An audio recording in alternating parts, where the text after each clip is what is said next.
I'm Jerry Tolbert from GeekDad.com. Welcome to my inaugural video board game review. This year at Gen Con, there were tons of companies that were showing off big franchise licenses. Upper Deck, who's typically known for their sports cards or for Legendary, the deck building game, had several licenses that they were happy to show off. They had The Crow, Legendary Encounters Firefly, and anyone who stopped by the booth had a hard time missing the giant Pork Chop Express and the Chinatown themed booth that they were using to advertise for their newest basic legendary deck building game, Big Trouble in Little China. I was lucky enough to get my hands on a copy of this to review, and we had a lot of fun playing the game. The game is for ages 14 plus for 1 to 5 players, and it takes anywhere from 30 to 60 minutes. Very similar to the basic legendary deck building game, the Marvel legendary deck building game. This is not an encounter system game.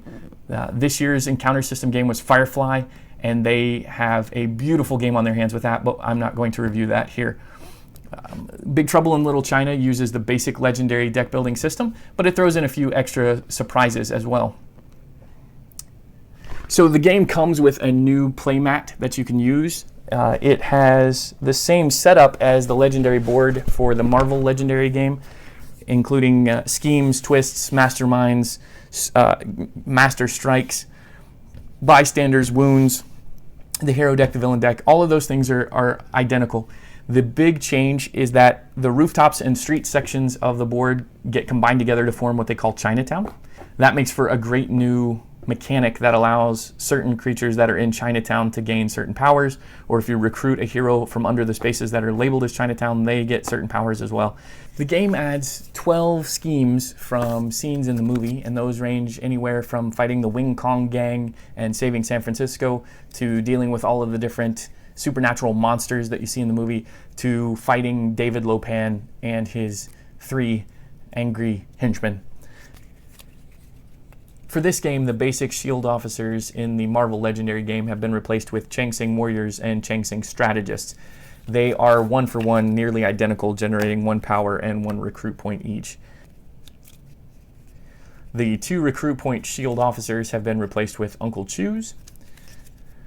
For your starting deck, they've added in a new mechanic that they're calling a mediocre hero.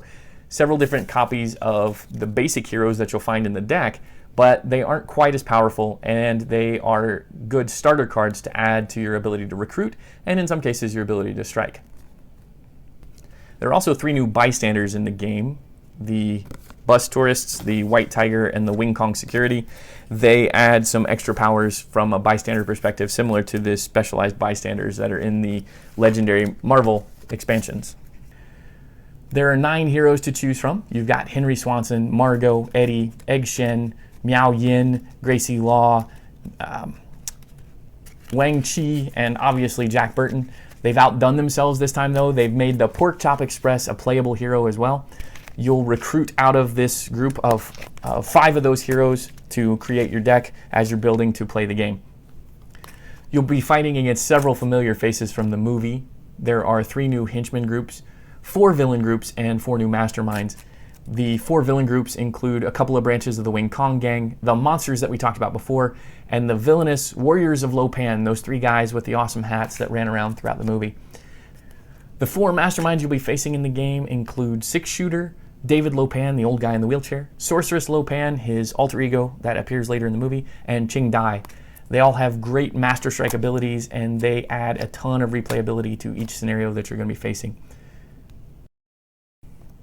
I was kind of surprised that there weren't single-player rules for this game, but their justification makes sense. They were very interested in making this an interactive game, one that required a lot of player participation. There are also several mechanics that don't really work if you only have 1 player. So in the end, the single-player campaign isn't really that missed. Overall, I really love this game. I'm a big fan of Marvel Legendary, I'm a huge fan of Big Trouble in Little China, and putting the 2 together is a total can't miss for me when it comes to gaming.